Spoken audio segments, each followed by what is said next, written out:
Komið þið sæl og velkomin í Landsbyggðir. Gestur minn að þessu sinni Ásthildur Sturludóttir, nýr bæjarstjóri á Akureyri. Vertu velkomin. Þakka fyrir.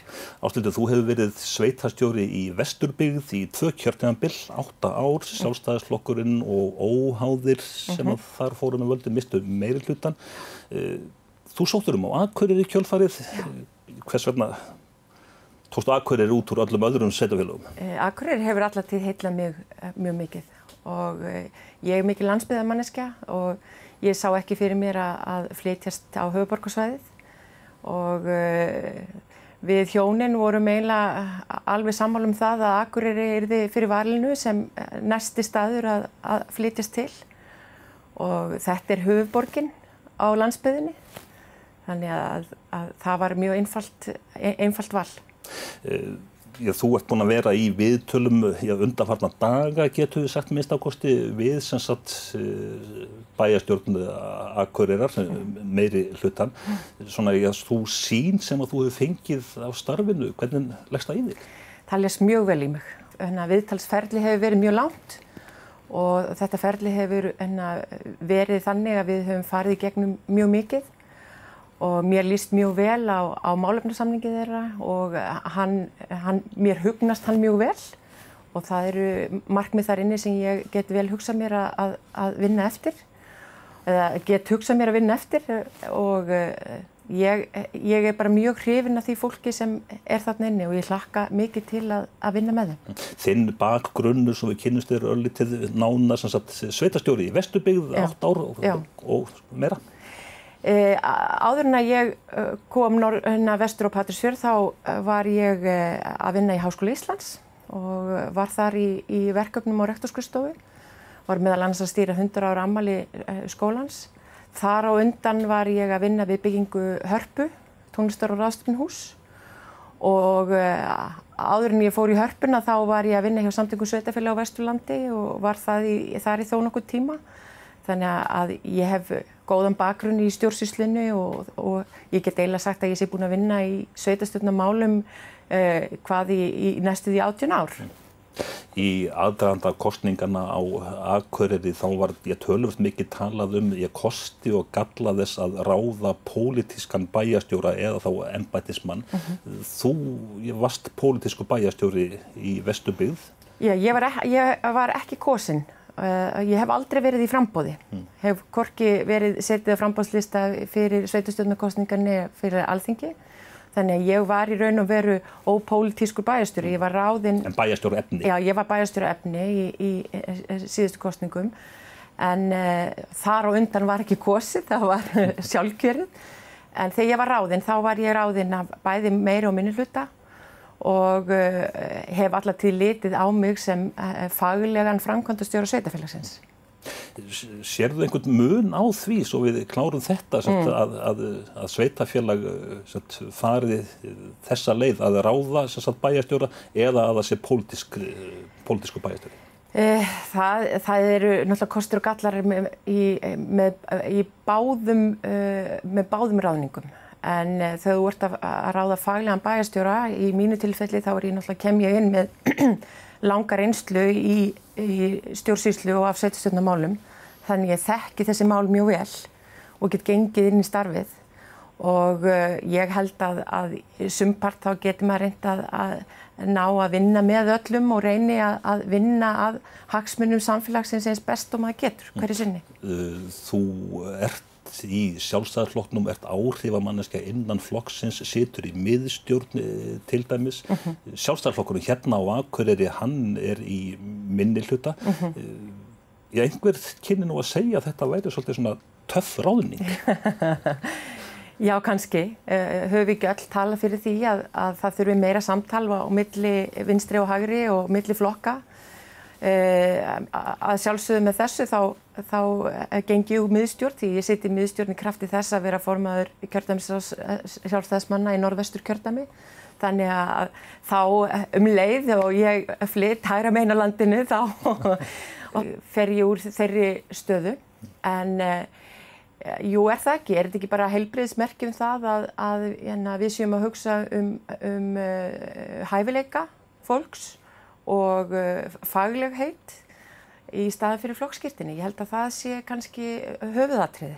En ég geri nú jafnvel ráð fyrir því að í þínum samtölum við meirihlutann þá hafi þetta komið til tals jafnvel bara mjög snemma. Já, að sjálfsögðu.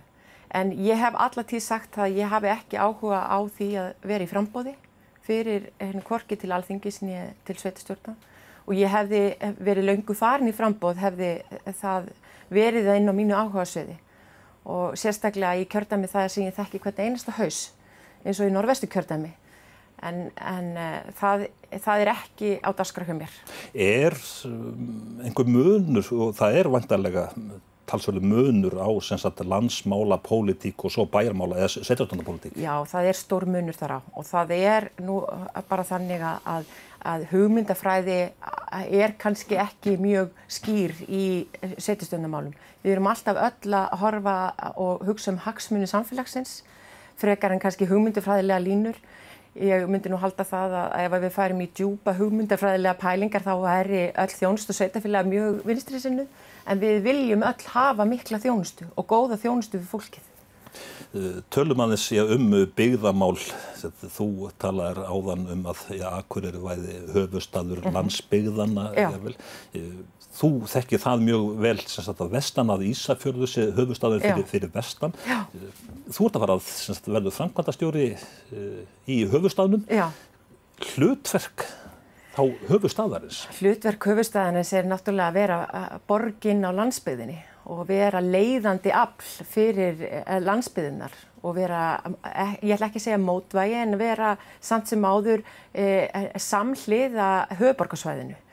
Og hérna sé ég svo gríðarlega mörg tækifæri til að efla þetta samfélag sem svo flott og við hin höfum hort öfundaraugum til og allt Eyjafjarðarsvæðið svo glæsilegt og hér allt til alls til þess að byggja upp alveg stórkostlegt samfélag og í mínum huga á þetta náttúrulega vera sá staður þar sem best að búa á Íslandi og ég held að Akureyri og Eyjafjarðarsvæðið hafi alla burði til þess. En finnst þér að þá höfuðstaðurinn í þessu tilviki eigi að taka nokkuð virkan þátt í umræðunni landsmál, skipta sér af byggðastefnunni? Ég held að við gerum það öll. Ég held að öll sveitarfélög í landinu skipti sér af byggðastefnunni því að hún snertir öll samfélög. Hún snertir okkur mjög mikið. Og sjálfsögðu á að heyrast í stóra staðnum þegar hann telur að hér sé ekki verið að vinna eins og að hagsmunum svæðisins og þess vegna þarf að gera það mjög rækilega að láta vita því að hingað þurfi frekara fjármagn eða hingað þurfi frekari þjónustu. En dugar þá að semja einfalda ályktun í bæjaráði og senda hana söður og gera svo ekkert meira, þarf ekki röddin að vera miklu sterkari? Að sjálfsögðu þarf rödd að vera sterk og hún hefur náttúrulega alltaf verið sterk hérna frá Akureyri. En það þarf að styrkja hana enn frekar og ég treysti því góða fólki sem hér í bæjarstjórn til þess að sýna klærnar, ef svo má segja, í sinni baráttu fyrir bættri þjónustu og bættri stöðu og ég að sjálfsögðu mun leggja mitt á vogarskálina við það. Það var talað líka í aðdraganda kosninganna að samskipti ríkis og sveitarfélaga þau væru á stundum svolítið stirð og jafnvel að ríkisvaldið væri svona boðvald. Hvernig upplifir þú þessi samskipti sem verandi sveitarstjóri í 8 ár? Já, hafandi stýrt sveitarfélagi í 8 ár þá þekki ég alveg þessa umræðu og hún oft mjög, það mjög erfitt oft að eiga í samskipti við ríkið og það á náttúrulega ekkert að vera þannig. Við erum öll að reyna að bæta samfélagið, við erum öll að reyna að gera samfélagið betra. Ég get eiginlega sagt að mér í mínum störfum þá hefur það verið eitt það erfiðasta það að vera í samskiptum við ríkið en að sama skapi líka gott og gefandi. Þetta stundum eins og boðvald og þetta mjög flókið kerfi og það þarf að einfalda hlutina og það ofboðslega mikið embættismannaræði á Íslandi og pólitíkusarnir hafa allir góðan vilja en það gengur stundum hægt að koma þessum góðu verkefnum í gegn sem við viljum öll. En þú, já, væntanlega þekki svona króka og kima kerfisins, það hlýtur að hjálpa í þínu starfi? Já, það er engin spurning og maður verður að kunna að leita leiða. Maður þarf að geta leita til þeirra sem að veita að á endanum ráða eða allavega stjórna hvert fjármagni fer. Þeir sem að eru að horfa á þetta viðtal Akureyringarnir í það minnsta þeir kannski spyrja sig svona fljótlega já, hvernig bæjarstjóri skyldi hún nú verða? Hvernig ætlarðu að svona rækta þitt samband við íbúana? Já, það er nú þegar stórt er spurt. Ég allavega við fjölskyldan við hlökkum mikið til að flytja hingað norður og sonur okkar að fara í menntaskóla í haust hérna. Ég hugsa að við munum rækta okkar mannlíf hér í gegnum útivist og íþróttir og skólana og ég hlakka mjög mikið til að kynnast fólkinu hérna á Akureyri og kynnast samfélaginu. Við erum þannig að við viljum taka þátt og við viljum vera virkir borgarar og ég vil hlusta á fólkið og hvað það er að velta fyrir sér. Ég vil geta tekið á móti íbúunum og verið í góðu sambandi við þá og ég vona að fólk verði ekki feimið hvorki að tala við mig út á götu eða koma til mín eða hafa sambandi við mig hvernig sem það er. En ég vil vera í góðu sambandi fólki, ég hef alla tíð lagt ríka áherslu á það að vera í góðu sambandi við íbúana. Það forseti bæjarstjórnar sagði í þessum þætti fyrir nokkru að hún vildi að Akureyringur fjölgi allverulega á næstu árum. Já. Hvernig förum við nú að því? Við erum náttúrulega með glæsilegan háskóla hérna. Og ég sé fyrir mér allavega þegar ég fór að hugsa þetta, þegar ég fór að hugsa það hvernig er hægt að efla samfélagið, þá þyrftum við að horfa í kringum okkur og hvernig nágrannar okkar hafa gert. Ég til dæmis hef alla tíð hort mjög mikið til Oulu í Finnlandi, þar sem er öflugt háskólasamfélag og nýsköpun í kringum það. Og það er að vera svo mikil tæknibylting í heiminum að ég held að við eigum að horfa á störf í tækni og í þekkingariðnaði til þess að fjölga störfum. Hér á náttúrulega vera þannig að þegar þú segir ég bý á Akureyri og þá segir fólk já, býrðu á Akureyri, vá, mér ætla til áka til þess að búa á Akureyri. Og sjá það sem er augljósan búsetu kost að hér sé staður sem það sem þú getur byggt upp framtíðina. En ég held að háskólinn og fyrirtækin, þessi öflugu stóru fyrirtæki sem eru hérna í sjávarútvegi, í ferðaþjónustu, í matvælavinnslu og öðru slíku, séu lykillinn. Og við þurfum að mennta upp fólk sem er í fremstu röð þarna. En hvað með þó samskipti við atvinnulífið? Er ekki mikilvægt fyrir bæinn einmitt að rækta það samband mjög gaumgæfilega og með bara skipulögðum hætti? Jú, ég allavega hef lagt áherslu á það að vera í góðu sambandi við atvinnulífið í Vesturbyggð og mér finnst það skipta mjög miklu máli því að það er slagkrafturinn í samfélaginu, það er atvinnulífið. Og til þess að við getum rekið skólana og til þess að við getum rekið samfélagið þá þurfum við að hafa öflug fyrirtæki. Og það getur ekki bara snúast hið opinbera og opinber störf, þetta þarf að snúast að það verði hagvöxtur í samfélaginu og byggist upp öflug fyrirtæki sem borga há laun og laða til sín gott og öflugt fólk. Þú nefnir einmitt grunnskólana og skólakerfið sem að bærinn rekur leikskólar og grunnskólar og tónlistarskólar. Þetta tekur til sín stærstan hluta af kökunni. Þetta er kannski stóra verkefnið í raun og veru til þess að byggja upp þessa innviði. Sko, það að vera með góða skóla og framúrskarandi skóla er lykillinn að því að fá fleira fólk hingað. Það er nú bara þannig að fólk er í auknum mæli farið að horfa til þess að það séu góðir skólar þangað sem það flytur og það í auknum mæli farið að horfa til lífsgæða sem eru til staðar á hverjum stað fyrir sig og Akureyri hefur alla burði til þess að vera með bestu skólana í landinu. Við erum með háskóla þar sem kennaradeild og ætti að vera útungunarvél fyrir frábært skólakerfi hérna í bænum og það eru opinber viðmið sem þarf bara að fylgja og taka út og sjá til þess að það verði hér öflugt skólastarf. Og í samfélagi eins og hér sem hefur þessa ríku skólahefð og þessa ríku skólasögu, þá það nú bara þannig að það auðvelt að byggja upp gott skólakerfi og þannig að við getum verið stolt af því. Samt sem áður eru kennarar, þeir eru nú ekkert neitt voðalega sælir í sínum störfum ánægjan, hún ekkert neitt allt of mikil og það koma kjarasamningar. Já, þetta náttúrulega umræða sem alltaf alltaf uppi. Það náttúrulega ekki gott að starfsumhverfi kennara sé með þeim hætti að þeir séu ekki nógu ánægðir. En ég held að það sé hægt að breyta því og breyta því viðhorfi sem í samfélaginu. Ég held að kennarastarfið náttúrulega vanmetið en það líka svo mikið gæðastarf og allan hátt og þetta svo góður starfsvettvangur í mínum huga. Þó ég hef nú aldrei starfað sem kennari.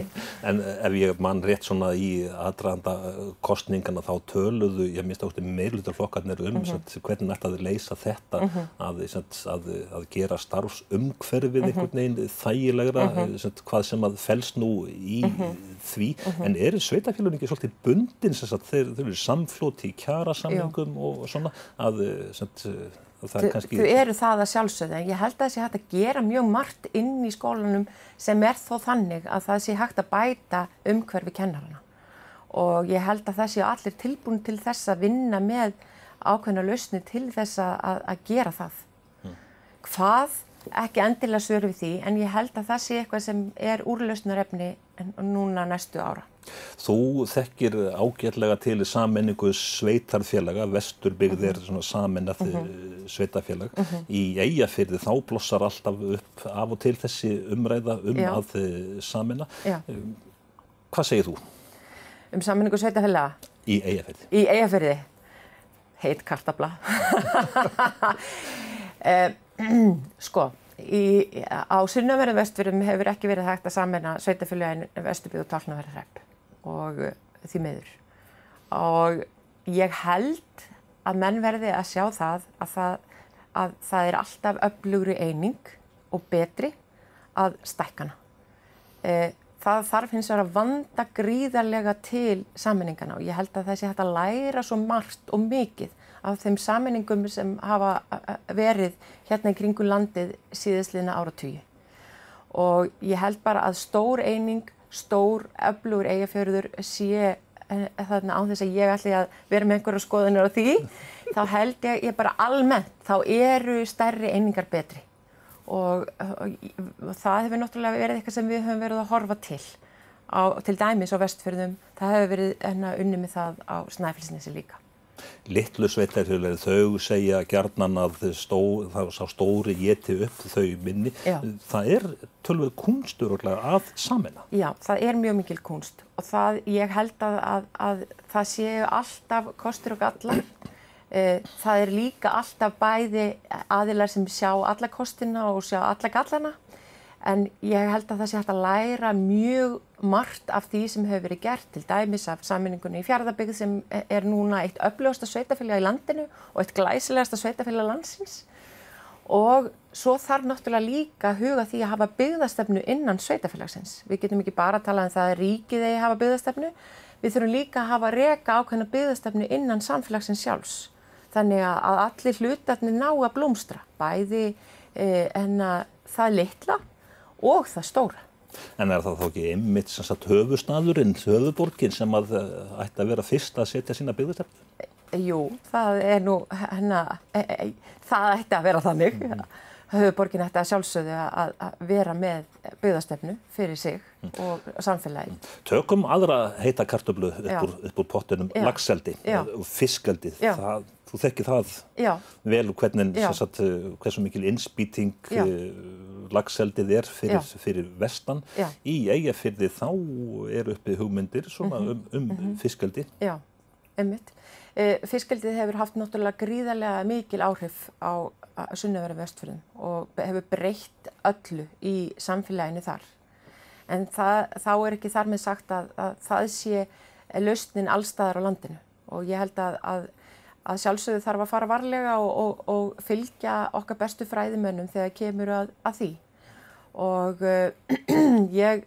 þetta hefur tekist alveg ágætlega á sunnanverðum Vestfjörðum en eins og ég segi þetta er ekki lausnin allstaðar og ég held að það þurfi að fara varlega og huga öllum þáttum og vera með gott eftirlit og við höfum alla tíð kallað mjög eftir miklu og góðu eftirliti með laxeldinu en það hefur ekki alveg, því kalli hefur því miður ekki alveg nægilega verið svarað af hinu opinbera. Og þangað til að það er ekki orðið nægilegt, þetta eftirlit, þá held ég að menn verði að eins og ég segi, ganga hægt og vanda sig mjög vel. Þannig að þú ráðleggur Eyfirðingum að vanda sig í þessari Já, alveg sama hvort þó það verði, valið verði að fara í laxeldi og eða ekki að það þarf að vanda sig og gera vel. Ég fyrir utan það að taka við nýju starfi. Akureyrarbær líklega stærsti vinnuveitandinn á Akureyri. Já. Bara það að kynnast öllum starfsmönnum sínum, það töluvert mál. Já, í Vesturbyggð eru 120 starfsmenn með slökkviliðinu en ég þekki alla og þekki alla með nafni og ég þekki og veit hverjum þeir eru giftir og hvað börnin þeir heita og hvað þeir búa. En ég að sjálfsögum mun leggja mig fram við það að kynnast starfsfólkinu og það vill til að ég er fjörglögg, þannig að ég er góð með nöfn og ég vil kynnast fólkinu og mér finnst það vera algjört lykilatriði með að stjórnandi þekki starfsfólkið sitt. Aftur að fjölgun íbúa Akureyrar ég held að hafi fjölgað 93 á fyrri hluta ársins, einhver kann að segja að það sé svolítið lítið, það minnst ástið undir landsmeðaltali, en Akureyringar margir hverjir þeir segja að það bara samt sem áður töluvert. Stundum er sagt Akureyringa að þeir séu bara ekki nógu svangir. Nú, ég held að þeir þurfa að vera svolítið montnari með sig. Og mér finnst þetta samfélag svo flott og svo glæsilegt og en að ég held að það þurfi að menn þurfi að vera bara dálítið ánægðir með samfélagið sitt og vera tilbúnir að tala það upp og segja frá því hvað þetta er glæsilegt og segja öllum sínum frá því hvort sem þeir vilja heyra eða ekki hvað þetta er frábært samfélag. Og ég held að hungrið verði komið leiðum og að þeir heyra sjálfar sér tala það hvað þetta er glæsilegt samfélag. Og við hinn sem höfum verið allt í kringum landið og horft til ykkar og séð og öfundað ykkur af öllu því sem hér er. Listasöfnum, sinfóníuhljómsveit, leikhúsum, skólum, íþróttalífi, skíðasvæðum, bara nefnið það. Þegar maður byrjar að telja þá er þetta svo stórfenglegt að þið þurfum að vera og við þurfum öll að vera tilbúin til þess að segja frá því hvað þetta er glæsilegt og fólki mun koma. Ég er sannfærð það. Þannig að þetta er hreinlega á stefnuskránni hjá bæjaryfirvöldum að fjölga íbúum. Að fjölga íbúum allhressilega. Já, það er á stefnuskrá allra sveitarfélaga að fjölga íbúum. En var þetta sérstaklega rætt þegar þú varst í viðræðum að verða bæjarstjóri? Kannski ekki sérstaklega rætt svona, en það var náttúrulega rætt að markmiðið væri að fjölga íbúum og kannski ekki svona að segja hressilega íbúum, en jú, að sjálfsögðu það að fjölga íbúum.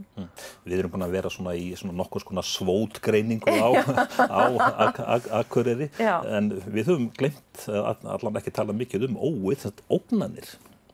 Ógnanir? Ég kannski er svo blind af sólinni í dag og þannig ég sé nú kannski ekki einhverja ógnanir í bráð, en allar ákvarðanir ríkisvaldsins eru að sjálfsögðu ógnanir og við þurfum að standa fast í lappirnar gagnvart því að það verði einhver ógnan yfir þetta samfélag. Ég held að það sé svo bjart hér framundan og það sé hægt að gera svo flotta hluti í á þessum stað að það sé engar sérstakar ógnanir. Ég allavega í fljótu bragði sé ég þar ekki. Það stundum við talaðum að Akureyringar sé svolítið lokaðir. Þú þekki nú nokkra Akureyringar. Já. Er eitthvað til í þessu?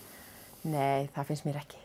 Mér finnst það ekki. Mér finnst þeir alveg sérstaklega elskulegir og yndislegir og ég get ekki séð það. Þeir minna mig svolítið á Hólmara.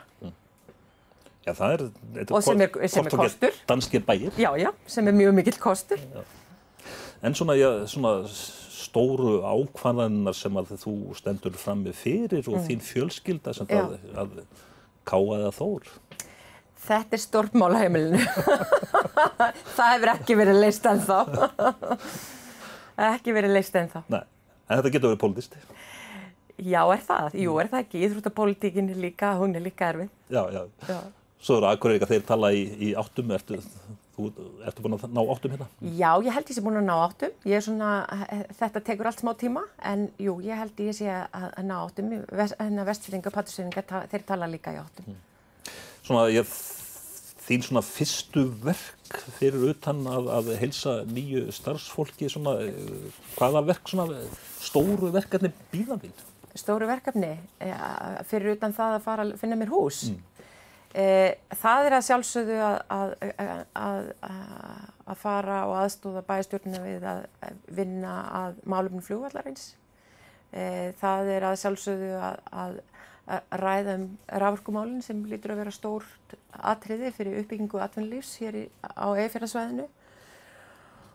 Það eru málefni ríkis og sveitarfélaga og verkaskipting þar á milli og svo náttúrulega að koma mér fyrir og kynnast fólkinu. Það eru þessi stæðstu mál og það held ég að sé bara alveg nóg í bili.